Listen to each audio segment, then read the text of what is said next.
Amen. Sister Ruji? Yes. Good evening, everyone. Good evening. Yes, and happy midweek. I'm happy to see you here, everyone, brethren from Luzon, Visayas, and Mindanao. Family of Pistanio family and Sandra, Kaabay, Gaerlan, Nora Sapanta, Stephen De La Cruz, Sister Beverly, how are you?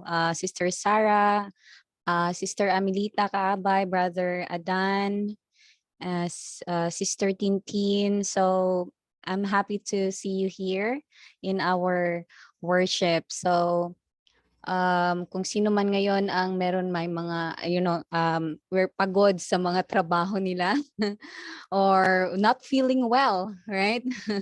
Or yung bang may mga problema, no, araw-araw merong mga problema na darating sa atin. So it is strengthening our physical and also our spiritual.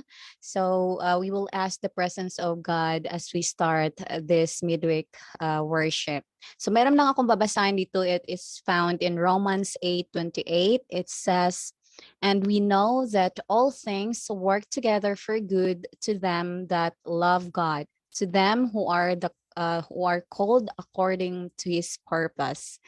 So nagnanais po tayo na ang bawat isa sa atin ngayon are ready to thank God and praise Him this very moment. So basahin ko po ngayon sa inyo ang mga participants sa ating programa. So ito po ay pinangunahan ng ating chorister, si Sister Irene Pistanio. And she'll be the one to give the opening song. And then our opening prayer, this is Pasita Group, nakalagay po dito, but I don't know who. Brother Glenn, sa Pasita Group po daw. Or I will just appoint. Yeah, just appoint Sister Ruji. Okay. So I will appoint Sister Beverly Nunez. Okay ka ba sa side mo for opening prayer? Sa iba muna sis. Ano yun? Sa iba muna. Okay. Sister Annabelle. Sister Annabelle for opening prayer. Yes po. Okay. So, and after that, we will have a testimonies. So I think volunteer ito, no? Tatlong testimonies ang kukunin natin tonight. So then after that, we will have special song by Sister Sandra Kaabay. Then our speaker, Brother Steven, if he's here na andito na siya. Okay, and then closing song sa atang sing leader, and we will also have prayer request. Then after that, a closing prayer by our speaker. So yun po ang ating program. So ibalik ko na po sa ating song leader ang opening song.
Pasensya na po, wala pa ng boses.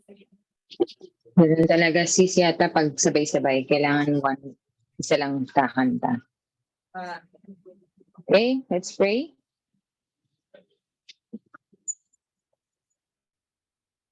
Ama naming banal na nasa luklukan ng langit, sambahin nawa ang iyong pangalan. Maraming salamat po muli sa pagkakataong ito sa kalahati ng isang linggo na inyong pag-iingat sa bawat isa sa amin. Patuloy niyo nawa kaming kaawaan at gabayan sa kalahati pa ng linggo at sa buong damag, sampu ng aming mga pamilya at mahal sa buhay at mga nakapaligid sa amin. Ang iyong banal na presensya nawa ang manguna sa amin at bigyan kami ng katalinuhan upang maunawaan ang bawat salita sa inyong banal na salita na aming maririnig. Patawarin niyo po kami sa aming mga pagkukulang at mga kasalanan inasumpong sa bawat isa at pagpalaay nawa ang mga narito at yung mga magsisi-attend pa lamang po. Maraming salamat Panginoon sa pagpapalat biyaya at sa pagtugon sa aming panalangin. Ang lahat ng papuri, dinabalik po namin sa inyo at pinasasalamatan. Alang-alang po sa matamisip po ng Panginoon ni Jesus. Amen.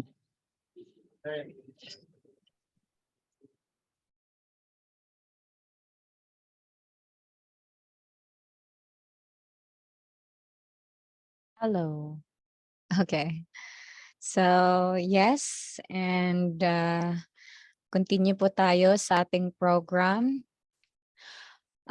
Susunod po natin mga kapatid ang mga testimonies. So kung sino man sa inyo ngayon, I think everyone has their experiences and testimonies, especially sa ating pag-missionary, no? So sa gawain ng Panginoon. So ibibigay ko po kung sino pong mag-volunteer to share their testimonies. It's the time na po.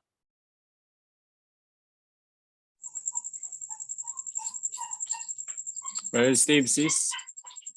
Yes, Brother Steve. Good evening po sa lahat mga kapatid. Good evening. Nung after po ng annual meeting po mga kapatid ay meron pong sinent na number si Sister Nerlin na nakausap niya sa text po na sabi po ng yung kapatid na SDA na nakatanggap po siya ng pamphlets na Cebuano. So ito palang kapatid na ito, nakatanggap siya since 2019, before po mag-pandemic. Kasi mayroon tayong isang kapatid na taga rito po sa Tagum, umuwi po sa kanilang lugar doon sa Berwila, Agusan del Sur. Parang 200 kilometers yata mula dito sa Tagum. So before pandemic, binisita po niya yung pamangkin niya na SDA na naging caretaker po doon sa church na yon sa Agusan. So nung may bigay niya yung mga pamphlets na Cebuano katulad ng yung pagtatatak ng 144,000 at yung 4 groups of the redeemed, ang ginawa po ng pamangkin niya, i-share po niya doon sa mga kapatirans na nasasakop po sa kanilang iglesia. Meron dalawa po doon na interesado. Yun po yung nag-contact sa number at si Sister Nerlin po yung nakasagot noon. So kaya lang, di sila magkaintindihan dahil Bisaya kasi daw yung salita ng kapatid. So binigay po sa akin yung number at kinontak ko po, nakausap ko po yon. Na-interest siya mga kapatid, meron na siyang background sa ating pong mensahe, no? Yung binigay na mga pamphlets. Pero gusto sana namin siyang dalawin doon sa kanilang lugar. Pero kasi itong taong ito mga kapatid ay 36 years old pa. Binata, lalaki po ito. Sabi niya, para hindi na po kayo mahirapan po, kuya. Sabi kuya kasi ang sabi niya sa akin na ako na lang po ang pupunta dyan sa Tagum para makipag-aralan sa inyo. Yun ang sabi ng kapatid. So hanggang ngayon po mga kapatid ay continuous pa rin yung aming conversation. So imagine mga kapatid, 2019, nagparamdam lang 2023, no? Parang hindi natin inasahan yung pangyayari na meron palang mga tao na hinipo ng Panginoon na gustong makipag-aralan sa atin. At sabi niya mga kapatid na gusto niyang mag-join dito sa movement na ito. So kasi yung pagka kilala niya dito, talagang merong movement, merong channel. So naintindihan niya mga kapatid. So balak niyang pumunta dito sa Tagum para makipag-aralan ng ilang araw. Pero sabi niya, maghanap muna siya ng trabaho dito sa Tagum para hindi daw siya maging pasanin sa mga kapatiran, no, habang nandito siya nag-aaral sa mensahe. So idalangin po natin siya mga kapatid dahil ay unti-unti na po niya itong sinishare doon sa iglesia at noong 2019, sinarge po siya na offshoot dahil dinadala niya yung mensahe natin tungkol sa 144,000 at din yun ang dahilan na nanghina siya dahil parang pinagbawalan na siya doon na pumasok sa kanilang church. So siguro hinipo ng Panginoon kaya nakontak yung number na nandoon sa pamphlets. So talaga po mga kapatid, imagine since 2019, mga 4 yata na taon, yun pa ang panahon na nagpaparamdam mga kapatid. Sabi niya, 2 daw sila doon na tumanggap ng mensahe. So 3 na sila ngayon doon mga kapatid at sabi niya pupunta siya rito para gusto makipag-aralan at i-share din niya doon sa mga kapatiran. So yun po, sister, panalangin natin yung kapatid na yun kasi yung area doon mga kapatid na kanya pong tinitiran ay virgin pa po yun. Wala pa pong Davidja na nakapunta doon maliban lang kay sister kasi si Sister Mila noon ay isa pang observer pa lang sa message natin na mimigay lang ba parang yun lang ang kanyang naisip na mamigay ng mga basahin. Pero talagang yung area na yun, virgin territory pa po yun mga kapatid sa bandang Mindanao. So yun lang po mga kapatid. Wow, praise the Lord. So hindi lang talaga tayo ma-discourage no sa pagbibigay ng mga literatures or yung mga sa mensahe natin dahil meron talagang tatanggap niyan at i-treasured yung truth na meron ang Panginoon. So maraming salamat Brother Steve, ipagpanalangin po natin yan yung isang brother natin na willing na makipag-aralan at yung 2 pa na understudy po sila. So we will go on to another volunteer experience. Okay, Sister Rogie. Yes po. EJ ba? Akala ko si EJ. Okay po, Brother Glenn. Yeah, magandang gabi po at happy midweek sa lahat. Nais ko pong i-share sa inyo ang aming karanasan noong last Sabbath.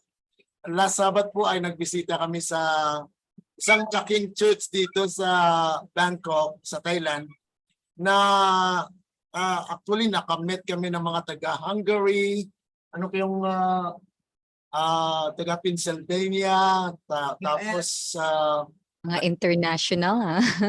kasi International yung church na yon ay talagang malaki po at saka maraming mga Pilipino. Majority of the attendees actually are Filipinos and yun na nga yung target namin ay yung mga interested na mayroon tayong kaibigan doon ng mga pastor. So binisita po natin yung isang pastor, yung anak ni Ma'am Melva. Alam niyo po yung si Ma'am Melva ay dumadalo sa atin nung virtual worship natin. At nandito rin po siya sa Thailand. Doon nga po kami natulog nung last Saturday evening. At yun na nga po ay noong nag-service po tayo doon kasi Sister Melva ay medyo may karamdaman, ay free service tayo doon ng massage. So habang nagmamassage mga kapatid ay talagang share ng message. Nung nalaman po ng anak niya, yung anak niya po ay pastor, nakagraduate po ng theology sa EUP at kilala nila po ako. Kaya yun, nag-decide na magpamassage itong pastor. Pero teacher siya dito sa Thailand. Okay? At yun na nga po ay nag-decide din siya na magpamassage. Kaya nag-massage kami. And then habang nagmamassage po, ay ni-recall po namin yung aming devotional na binasa ko po yung yung nasa Testimonies to Ministers, page 508 and 509, patungkol po sa message yung Sicaraya chapter 4. Kaya sabi ko, habang nagmamasad po kami, ay ang study namin during that time, Sicaraya 4. Kaya noong nag-open pa lang ako po ng message na yun, ay talagang nagre-react siya na kung saan ay itong pastor kasi na to ay parang nagkwan siya, nag-wavering ba? Ibig sabihin na medyo nagkaroon siya ng diversion. Nagkwan siya sa Muslim dahil sa mga nakita at napansin niya sa church na medyo lumilihis na ng landas ang ating church. Kaya noong narinig niya yung mensahe, tama yung sinasabi mo. Kaya yung sinabi namin na there is actually a mode of inspiration na God has chosen yung YouTube.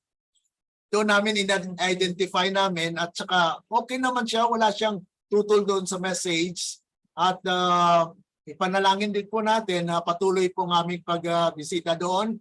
At may isa ding pastor na kaibigan namin na taga Batangas, yung actually yung background niya ay Ilocano din siya.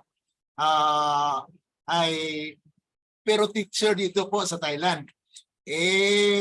Doon kami lagi nakapunta mga kapatid. Pag mag-visit kami ng Bangkok, ay talagang pinupuntahan po namin ito. Mag-asawa po sila. Asawa niya teacher sa university. At the same time, yung pastor na ito ay teacher din po sa school ng asawa niya. So, at open din po sila actually. At sila po yung talagang mga kaibigan namin na in-invite nga po ako noon nung na-assign siya as church pastor doon sa Pattaya, southeastern part of Thailand. Ay in-invite niya po ako na maging speaker doon, pero kasagsagan po yun ng pandemic. At ngayon ay bumalik po siya sa pagtuturo. Kaya yun po ang binibisitahan namin at this coming vacation. We might have weekend or days to be with them, their family, and then we will share the message. So pray for that as well, mga kapatid. At yung patuloy po yung ating connection sa Nepal, yung si Brother Pastor King Raj ay nag-communicate po sa akin at I asked him, I miss your worship in Nepal, in Itauda, Nepal.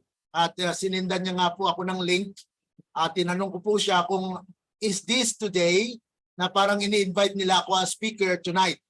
I don't know if kung ano pong sagot niya sa tanong ko kanina kasi nag-message po siya sa akin na may link mo siya na pinasa sa akin. So tinanong ko po siya kung ito po ba ay invitation para sa akin to speak in Nepal.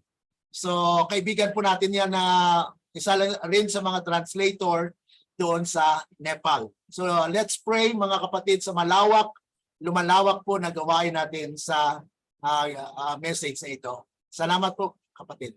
Okay, glory to God, Brother Glenn, at pagpalain po ang missionary work mo dyan sa Thailand and to all over the world, like international, mamit nating mga brethren dyan. And we will pray for the expansion of our missionary work. So yeah, so we will have one more to experience po. Sino po bang isa na bigyan natin ng part? Volunteer po. Hello po, Sister Regine. This Sister Tin. Okay, Sister Tina, tama? Ayun po, experience ko lang po is about ko lang yun sa my work ko po.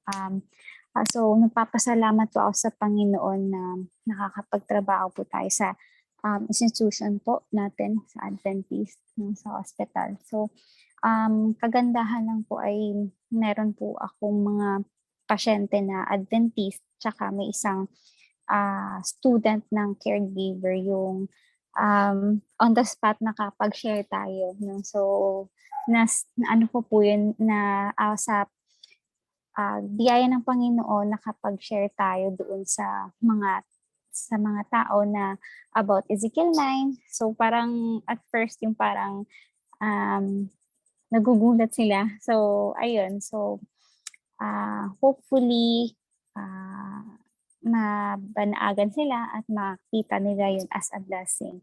And then yung isa namang pasyente na Adventist din, napadalhan po ng ating association ng booklets. Tapos pina-follow up ko po yung matanda na pasyente ko na Adventist. Tapos sabi ko, ma'am, may na-receive po ba kayong booklets? Kasi sabi niya,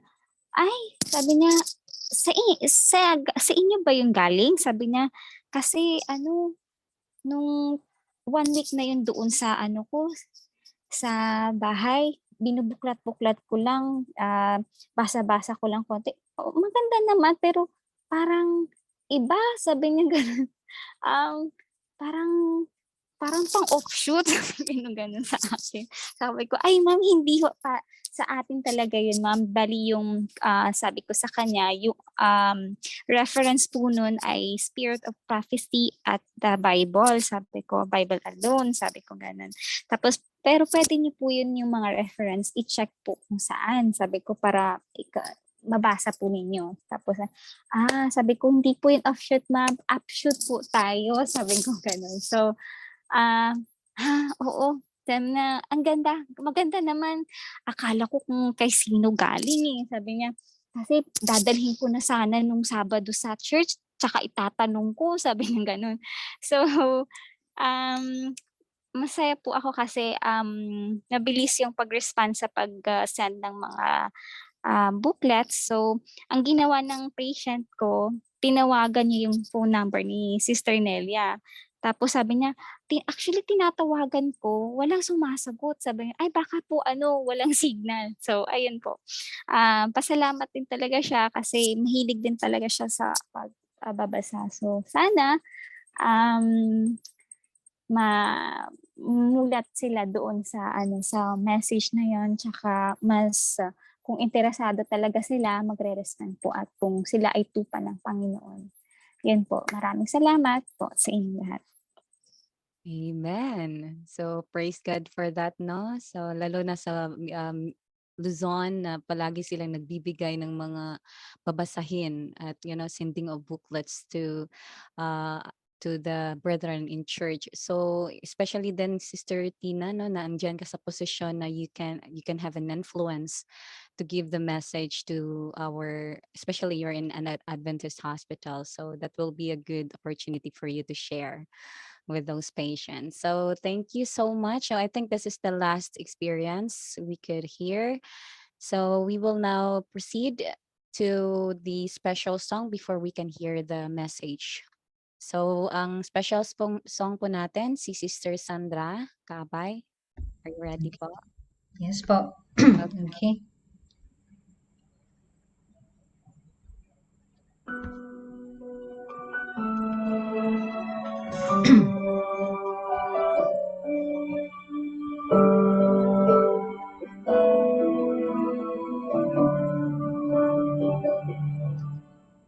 Something in your eyes I see reminds me of what used to be when I was still uncertain of the truth. Sleepless nights I've turned to days, alone inside an endless maze, counted on someone to see me through.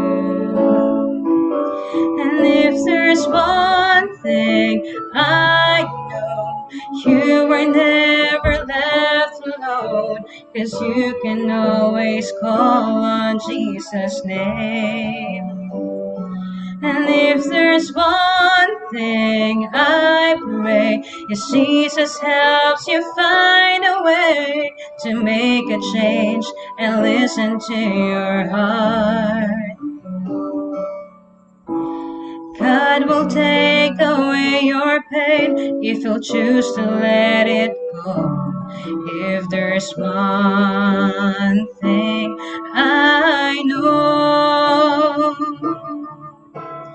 how can I convince your heart? His light can find you in the dark, and only He can make your blind eyes see. For if we speak of lost things found, or lives that have been turned around, then tell me who knows better, shall it me? And if there's one thing I know, you were never left alone, 'cause you can always call on Jesus' name. And if there's one thing I pray, is Jesus helps you find a way to make a change and listen to your heart. God will take away your pain if you'll choose to let it go. If there's one thing I know, I will never stake my life on any lesser thing than a cross of Christ where He gave His life to ease my suffering. And if there's one thing I know, is you were never left alone, 'cause you can always call on Jesus' name. And if there's one thing I pray, is Jesus helps you find a way to make a change and listen to your heart. God will take away your pain if you choose to let it go. If there's one thing I know.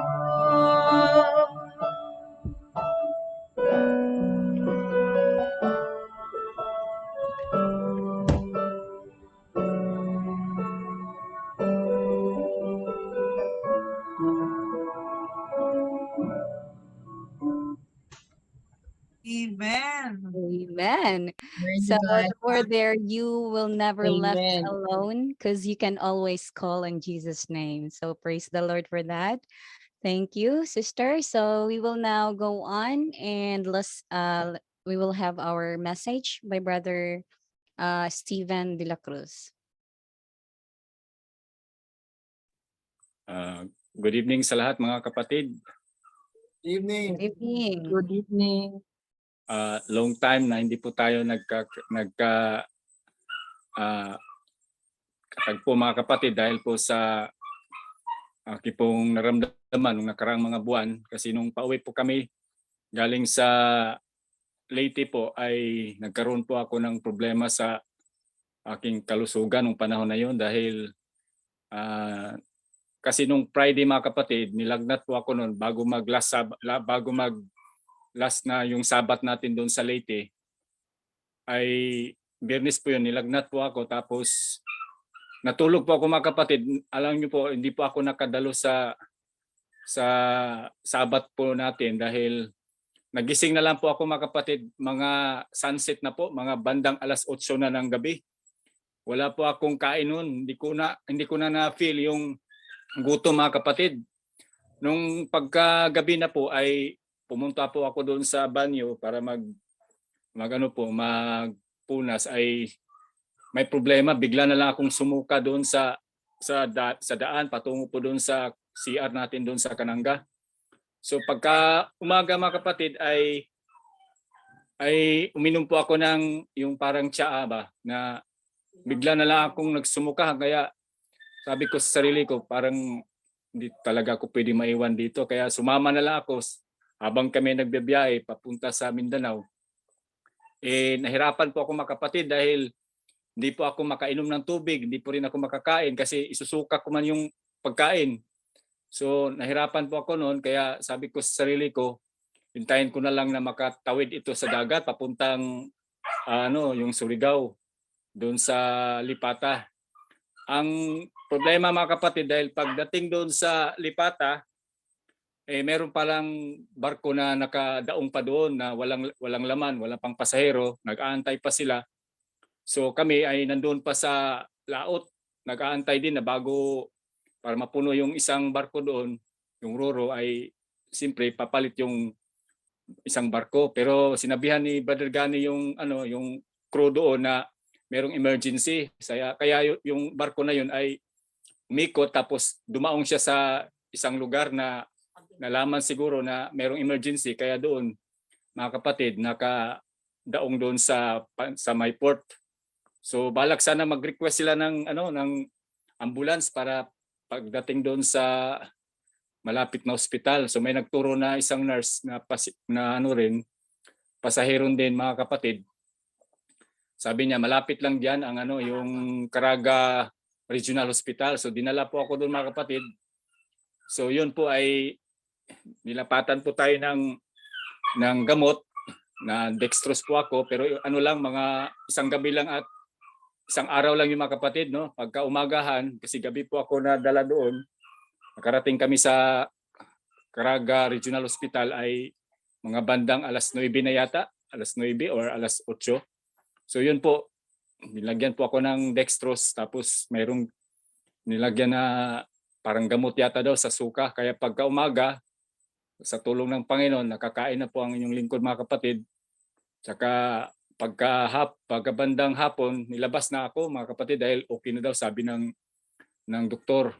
So kaya lang, yung aming sundo ay umuwi pa ng Tagum, tapos bumalik pa pagka kinabukasan yung driver natin na si Brother Noe Mitokwa, no? Galing pang Tagum, pumunta ng Surigao. So galing sila umaga, mga alas 7 siguro. Nakarating na sila doon sa Surigao, mga bandang alas 4 ng hapon na. So umuwi kami mga kapatid, papuntang Tagum, bumalik kami sa Tagum, nasa alas 3 ng madaling araw na nakarating dito sa bahay.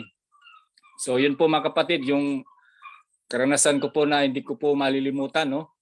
So akala ko nga na parang katapusan ko na kasi nahirapan na akong huminga mga kapatid, yung huminga mga kapatid doon pa lang sa dagat, mga pa yun, mga ilang oras pa yun makarating sa galing Liloan papuntang Lipata. So yun po mga kapatid, sa tulong ng Panginoon, tayo po binigyan ng tinatawag na second life mga kapatid, no? So dito po mga kapatid ay atin pong pag-aralan yung salita ng Panginoon. Sabi po rito sa 2 Corinthians chapter 12 verse 9, ang sabi po rito, at siya'y nagsabi sa akin, ang aking biyaya ay sapat na sa iyo, sapagkat ang aking kapangyarihan ay nagiging sakdal sa kahinaan. Kaya't bagkus akong nagmamapuri na may malaking galak sa aking kahinaan upang manahan nawa sa akin ang kapangyarihan ni Kristo. So may connection po ito mga kapatid sa ating gawain po, no? Ang sabi po rito sa Counsels for the Church, page 79 po mga kapatid, paragraph 2. Ang sabi po rito, the truth of God received into the heart is able to make you wise unto salvation. So yung katotohanan mga kapatid, yung present truth na natanggap natin mga kapatid mula sa Panginoon, na sabi rito, na tinanggap sa puso ay makapagpaparunong sa iyo tungo sa kaligtasan. Yun ang sabi ng salita ng Panginoon. Sabi rito, in believing and obeying it, you will receive grace sufficient for the duties and trials of today. So ibig sabihin mga kapatid na kung naniniwala tayo at sumunod tayo dito, ay makatanggap tayo ng biyaya na sapat para sa mga tungkulin at mga pagsubok sa panahon na yon, no? Yung ngayon mga kapatid, sabi rito na grace for tomorrow you do not need, no? Yung biyaya daw para bukas ay hindi natin kailangan. Sabi rito, you should feel that you have only to do with today. Overcome for today, deny self for today, watch and pray for today, obtain victories in God for today. So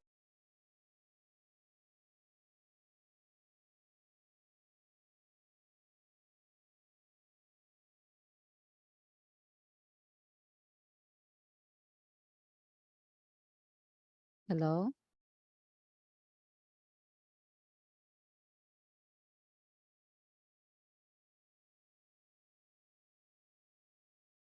Andyan pa ba si Brother Steve?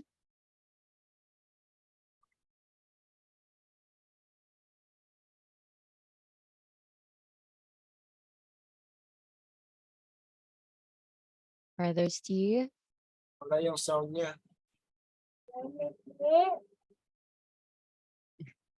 Tawagin mo, EJ.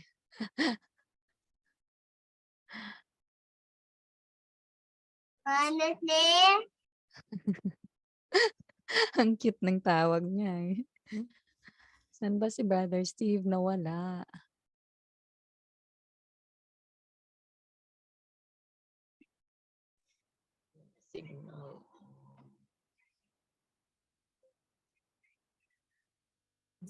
Problema ang signal.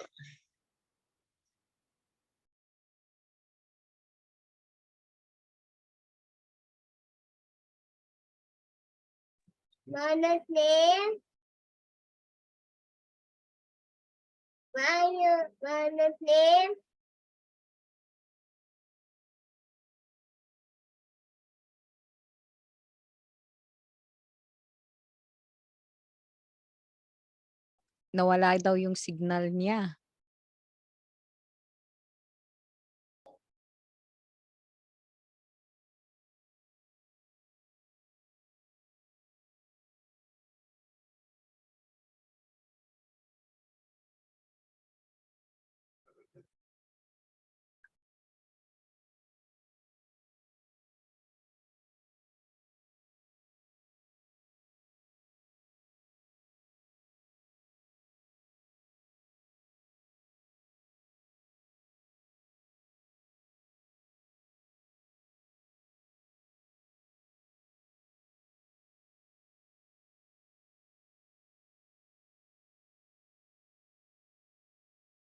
Ako, Brother Glenn, parang hindi daw siya makapasok. Sobrang hina daw ng signal niya. Paano ba to? Brother Glenn to the rescue. Okay. Man, Ayan po. Okay, patuloy po natin ang mensahe. Ano po? ready, oh. Okay. So, yan po yung actually will ng Panginoon yan. That in times where we need, nandyan ang Panginoon lagi. God will save us today. And we don't need to worry about tomorrow.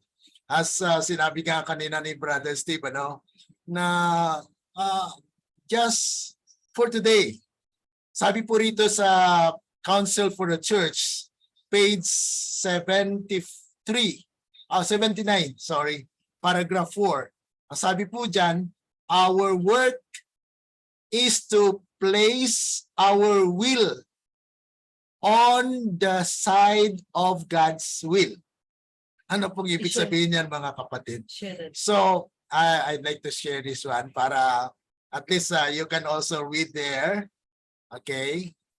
Ito po ay isang inspirasyon na nais ng Panginoon na atin pong maisakabuhayan. Okay? Sabi po rito, okay, our will full work as children of God. Walked where Christ leads the way. He has power to dispel darkness. Ito po yung pagkasulat dito sa paragraph 4 na ito. Our work is to place our will on the side of God's will. So if you are doing the will of God, according sa Romans chapter 2 verse 18, ano po ba yung will ng Panginoon? Sabi po doon, ang siyang natuturuan ng kanyang kautusan ay nakakaalam ng kanyang kalooban. So ibig sabihin, mga kapatid, ang kalooban ng Panginoon ay ang pagsunod sa kanyang mga utos. Kung ano po ang kanyang utos, especially in these last days that we are actually expected to sigh and cry. Sigh for our own sinful declension and cry for others. It means that we also need to warn others because they will also be in our position. In our position, it means that they need also to sigh for themselves because there is a warning that God has given us. So those who are working for God will actually must work on the side of God's will. Sabi pa po rito, then through the blood of the atonement, we become partakers of the divine nature. So, alam po natin na tayo po ay subject to the degeneracy. Ibig sabihin, bumababa po ang tendensiya ng ating pagkatao. Ibig sabihin, bumabagsak ang ating natural na likas. Dahil sa sitwasyon din po na nasa paligid natin. So our environment actually contributed to the downfall of our nature as men. Ngunit, kung tayo ay nasa side ng Panginoon, mga kapatid, nandyan po yung kaligtasan. Nandyan po yung pag-iingat ng Panginoon, kaya nga po si Brother Steve ay talagang iningatan ng Panginoon. Bagamat alam natin na siya po ay nagkaroon ng karamdaman, ay pinaintulutan po ng Panginoon na his life will be extended because he is doing the will of God. So if you are in the side of God, especially when you are confronted with challenges, katulad po sa mga bagong BOT ngayon, ano po? Maraming challenges po sa gawain. Pero mga kapatid, kung nais natin na gagamitin tayo at may talento tayo sa pagganap sa gawain ng Panginoon, mga kapatid, yan po ay isang malaking kapakinabangan, hindi lamang para sa atin, kundi ganun din po sa bayan at sa kabuuan ng ating asosasyon. Because God has given you talents and you are the only one that can do it. Kaya Sister Rudy, you are there. You are there to work for God. And so, kaya nga po, if you are taking the side of God's will, then you will actually have the power that God will bestow upon you. And you will be a partaker of divine nature. Through whom? Not by yourself, but sabi po rito, through Christ, we are children of God. Mga kapatid, kung tayo po ay children of God, do we need to contend each other? Do we need to fight each other? Do we need to attack each other? No, because we are both brothers and sisters in God.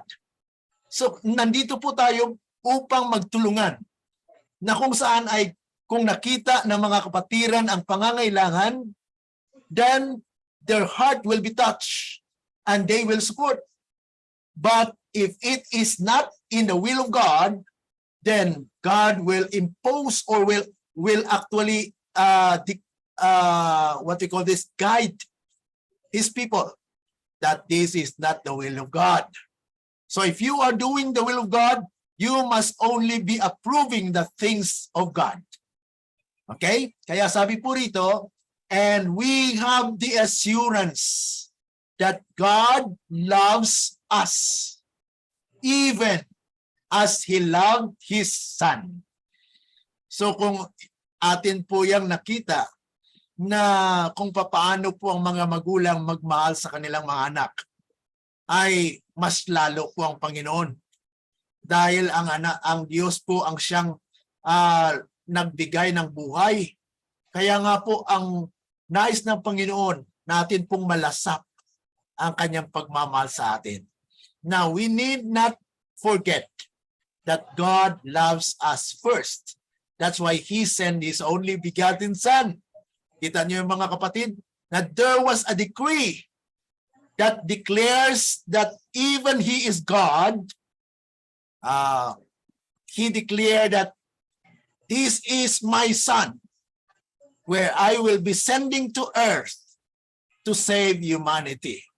So, yun po yung kalakiang pagmamahal ng Diyos sa iyo at sa akin. Kaya kung ano ang tungo mo sa kapwa o sa anak ng Diyos, ay mayroon po yung karampatang tawag nito, consequences na kung saan ang Panginoon po ang maggagawad niyan. Kung tayo po ay gumawa ng hindi mabuti sa ating kapwa, ang Panginoon ang gagawa ng kaparusahan para doon sa mga nagawa nating hindi mabuti. So we are not to put hatred in our hearts. We are not to put grudges in our hearts, but ask the Lord that He will send us, He will guide us through His example, because only God's Spirit can make it true possible, mga kapatid. Kaya sabi po rito, we are one with Jesus. So if we are one with Jesus, then we are actually going through the path of what? The path of Christ-likeness. So we are going through that and we are traveling toward that. And so there are challenges that we may be facing that will test if we are truly the sons of God.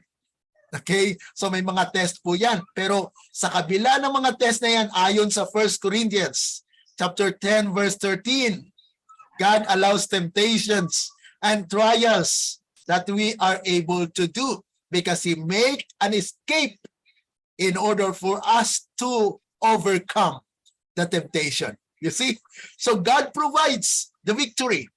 Kaya sabi doon sa 1 Corinthians chapter 2 verse 14 and 15, salamat tayo sa tagumpay na ipinagkaloob ng ating Panginoong Hesus because we are the perfume. Tayo po ay pahumot, pabango, kahit saan man tayo tutungo.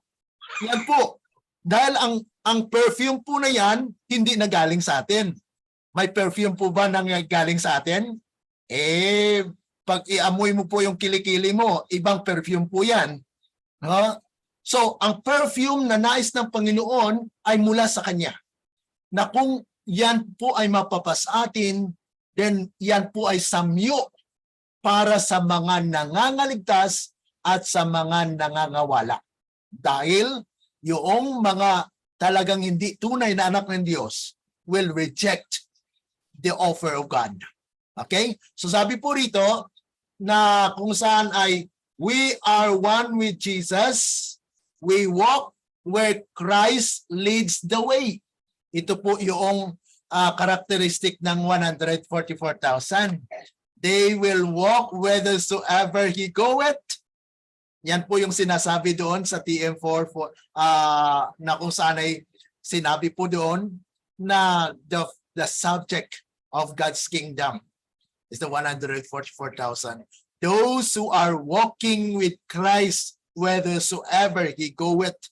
So kung ano po ang karanasan ng ating Panginoon, we are going through the path of the master's servant. He is the servant, but yet He is also the master. Sa atin mga kapatid, we should not be the master leader. Kaminsan mga kapatid, kwan lang tayo na dictate tayo ng dictate na ganito. But we are all equal in the sight of God. So we need to respect each other's right. Kaya nung isang pagka-graduate ko po ng DLI, mayroon po ng bisita doon. May dala po siya ng mga mensahe. Parang bagong mensahe pa na kasama rin natin dati. At may ini-impose siya or sinasabi siya ng mga mensahe. Sabi ko sa kanya, sabi ko, Brad, you know you have the right. But your right ends when the rights of these brethren begins. Ano pong ibig sabihin yan? Hindi lang po ikaw ang nakakaunawa. Ang mga taong iyong kinakausap ay nagbabasa din po yan. So kung mayroon po mayroon po kayong sasabihin na bago, ay kung yan po ay hindi sang-ayon sa kalooban ng Panginoon, then mga kapatid, your right ends when the right of others begins. They have the right to believe on what they know is truth, because God also guide each one of us. So hindi maging labaw, maging mataas yung isa sa atin, because all of us have the same opportunities where we can learn together. Others may be ahead of us. Others may be left behind. But we need not to accuse them, "Ay, you don't know this." No. We need to be patiently enduring each other. Wait for others to grow as well. And you may be one of instrument in order for them to grow. Kaya kung may mga pagkakamali po sa mga nakaraan, we must learn from those. Because this is the will of God. Kaya sabi po rito, we walk where Christ leads the way. He leads the way. And He has power to dispel. May kapangyarihan po ang Panginoon na iwaksi at mawawala po yung dark shadows which Satan cast across our path. Mga kapatid, kung may mga karanasan man po tayo na hindi ka nais sa ating kalagitnaan, God allows that the pure gold will be disclosed, mga kapatid. So, nakakaranas po tayo ng mga kahirapan na yan, ay pasalamat sa Panginoon, because that's the opportunity where His character will be revealed through us. Okay, sabi po rito na to dispel the dark shadows which Satan cast across our path. And in place of darkness and discouragement, the sunlight of His glory shines into our hearts. Amen, mga kapatid. So napakagandang mensahe na kung saan ay nais na Panginoon na maranasan po natin na even though Satan will cast shadow, darkness on our path, but yet we are assured of that Christ is always there to save, to shine, because His glory is actually offered to each one of us. Mga kapatid, this is God's assurance that those who are working in the side of God's will have the sunlight that God prepared for those who are willing to be a part of His glory. Mga kapatid, God bless you and amen for this message. Amen.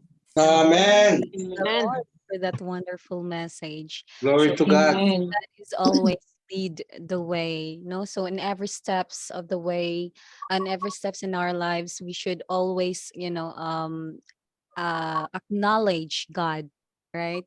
And this is a wonderful message for us, because in everything that we have, we always have this gratitude towards God. And of course, like as we go on in our lives as Christian, we should have our will should be surrendered to God. So glory po to God, to those wonderful message.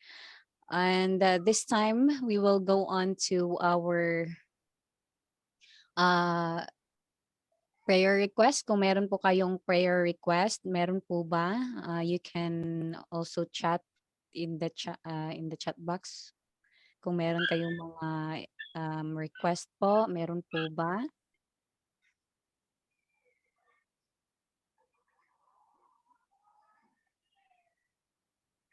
Yeah, we will have prayer request. Wala po bang prayer request, mga kapatid?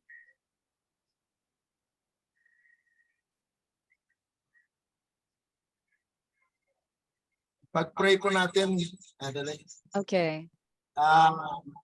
ipag-pray po natin yung mga nag-feedback. Ano po yon? Okay, pag-pray po natin throughout this week, mga kapatid, yung mga gawain ng mga Bible workers, Okay. because we know that there are also times that our Bible workers may be, mga challenges po. At mga kapatiran po natin na mayroon pong mga financial problems. We ask the Lord for God's blessing and provisions that God will supply them. Even we cannot mention their names, but we know them. God knows them. So let's pray for them. Okay. So, meron bang ipapray na parang everyone, wala namang mga nagkasakit, di ba? We are all well. So that's good. So ito lang ba yung mga request natin po? Labo, Okay. pwede pa request po So ano yun, Brother Junard? yung kapatid ko doon sa Bukidnon ay sana bigyan siya ng lakas dahil nakarinig siya sa mensahe dito sa Shepherd na sana ay bigyan siya ng lakas ng Panginoon na makabarog, maka-stand kasi mga kapatid, siya lang ang isa lang doon, siya lang isa sa Bukidnon, wala siyang kasama, nag-isa lang siya nga nahirapan siya sa pagsunod. Okay, yun lang kapatid. Anong pangalan po ni brother po? Brother Ranel Ancero. Ranel Ancero. Okay, so we will pray for Brother Ranel Ancero to stand in the present. Aba? Yun no. So, meron po ba?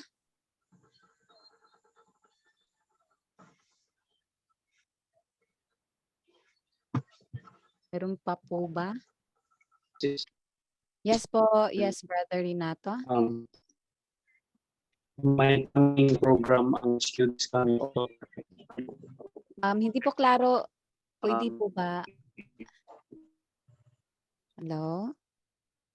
Headquarter natin ang may program this coming October 25th. Oh, Panalangin okay. natin for the success of that program. Okay. Yan po ba yung Also, day of days? Tama ba po yan? yeah, yun, yung day of days. Ayan ba? Also, our administrator in the Philippine Union, the different branches down to the section. Ipanalangin natin sila because the brethren are, establishing and implementing the structure of our organization na mapatakbo ang association natin according to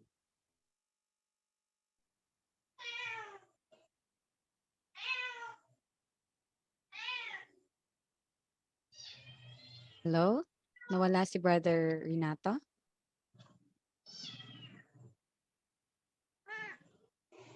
Okay, so parang madami na tong mga prayer requests. So kung sino yung mag-prayer, i-take note lang natin, no? So atin balikan. Kung meron pa ba, dagdag lang kayo, i-ano nyo dito. So we will pray for the missionary works of Bible worker. Second, financial problems of the brethren. Pray for Brother Ranel Ancero to stand. Ito po. We will pray for every family. Pray for Brother Ranel Ancero to strengthen him and to stand in the present truth.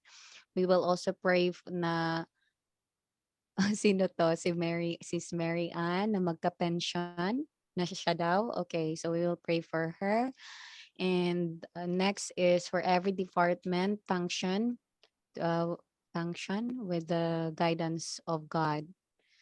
So, and then yung coming natin na day of days this coming October 25. Tama ba yun? Okay po. So, ito lang ba lahat yung mga prayer requests? And ang nakalagay po dito yung mag-closing prayer is si Brother Brother Glenn, yung speaker. And I will also, kung nandito ba si Brother Gani, if you're here, Brother Gani? Or kung wala naman, si Brother Agripino Birongoy, meron, andito ba? Parang wala sila, no? Okay. So I think ibigay ko na lang kay Brother Glenn for the prayer request. And at the same time, tama ba? Closing prayer na din? Sing song. Closing sorry. Closing song. Email, okay. So isali po din daw si Brother Email. Magkapatid lang po yan, si Brother Ranil at saka si Brother Email. So Brother Glenn, if closing prayer or closing song muna?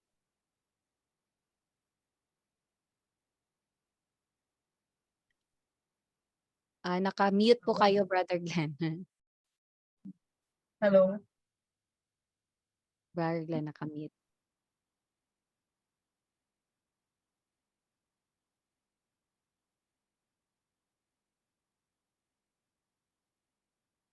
So I think we will have closing song muna, no, and then closing prayer that will be include the prayer request there. So I will give time to Sister Sister Irene for the closing song.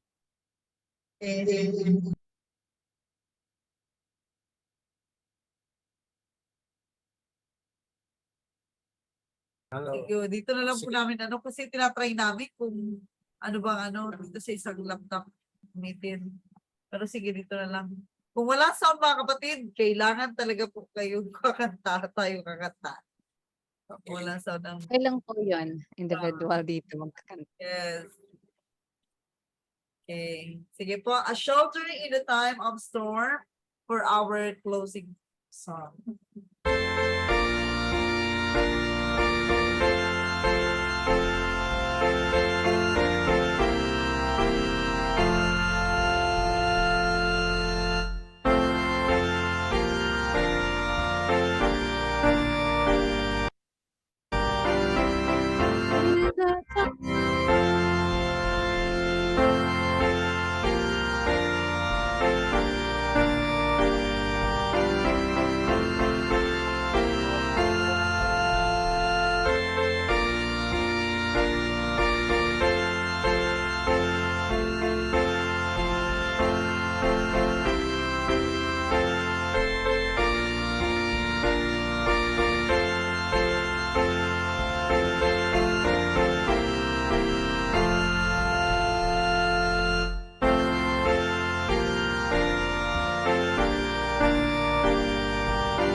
Okay.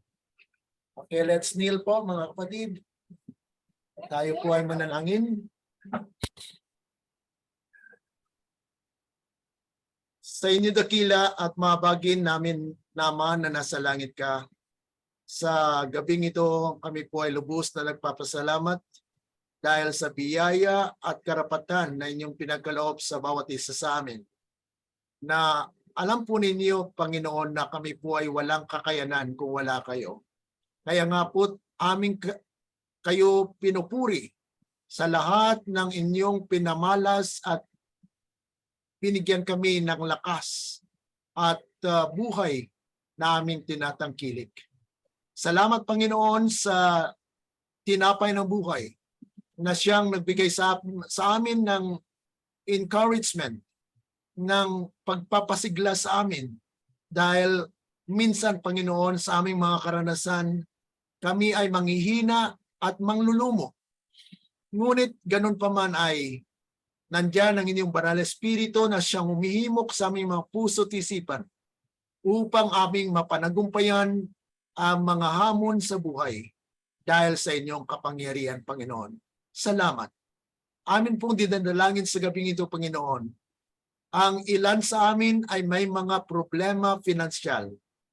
Nawa kayo po ang siyang magtustos at magbigay ng mga pagpapalang hindi inaakala, na alam po namin na kayo po ang siyang bukal ng buhay, bukal ng mga pagpapalang aming kinakailangan.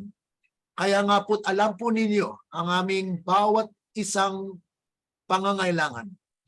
At bilang mga anak ninyo, Panginoon, nandito kami at nagsisampalataya na kayo po ay siyang Diyos na hindi magpapabiyaya, kundi kayo po ang siyang magbigay sa amin ng mga pangangailangan ayon po lamang sa inyong kalooban.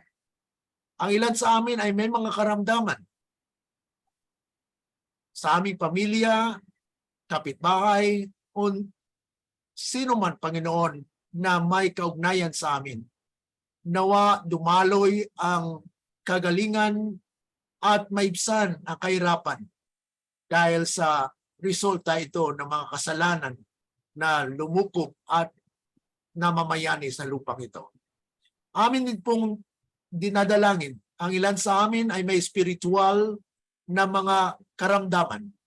Nawa ang inyong banal na espiritu ang siyang lumukob at mamayani upang ang lahat naming gagawin ay maging sang-ayon lamang po sa udyok ng inyong banal na espiritu. Mamuhay kami ng sang-ayon po sa karakter ng aming Panginoong Yesus. Tulungan ang mga leaders, mga kapatiran, sila po ay madanas ng mga pagsubok na kung saan ito minsan ay naging at mga kadailangan yung kapit na kami yan ay nagkakaroon ng mga problema. Kaya nga po aming sinasabi sa inyo ang lahat ng mga bagay na ito. Ang mga kapatiran na may mga Bible study, Bible workers, that may your guidance, your blessings, your continual bestowal of the Holy Spirit will be felt among each one of us, Panginoon. Dahil wala kaming kapangyarihan upang maihatid ng maayos ang inyong pabalita, kundi sa pamagitan po ng inyong banal na espiritu na siyang bubukas ng puso at isipan ng aming mga kapatiran sa iglesia. Tulungan ang bawat isa sa amin, Panginoon, na our will be submerged or will be under your will, O God. That we will be doing things not with our own will, but your will, O God, for the salvation of souls in this earth. Thank you so much. Kung mayroon pang mga bagay, Panginoon, na hindi po namin nabanggit, alam po ninyo ang laman ng aming mga puso at isipan. Kaya amin pong tinatagubilin ang lahat ng mga bagay na ito sa inyo. Kayo po ang siyang Diyos na aming sinasampalatayanan at gawin po ninyo at alam namin na ang mga bagay na aming kinakailangan ay nandyan na sa inyong mga kamay at ito po ay pagkaloob ninyo sa inyong bayan na naghihintay. Salamat Panginoon at amin pong binabalik sa inyong kapurihan at pagpapasalamat at matanggap namin ang pagpapala at bendisyon sa gabing ito at patuloy na kami mamamayani at magtagumpay sa aming paglalakad. Ito po ay aming dalangin dahil lamang po sa matamis na pangalan ng aming Panginoong Yesus. Amen. Let the words of our mouth and the meditations of our hearts be acceptable unto thy sight, O Lord, our strength and our Redeemer. Amen. Amen po mga kapatid. Amen. Amen. Bye. Thank you po mga kapatid. Good night. Magandang gabi. Good night everyone. Good evening. Good night. po. Sabi sa lahat, mga kapatid. Good night. Good night. Say good night. DJ. Good night everyone. Good night. Bye. Okay, bye-bye. Bye. Bye-bye po sa lahat.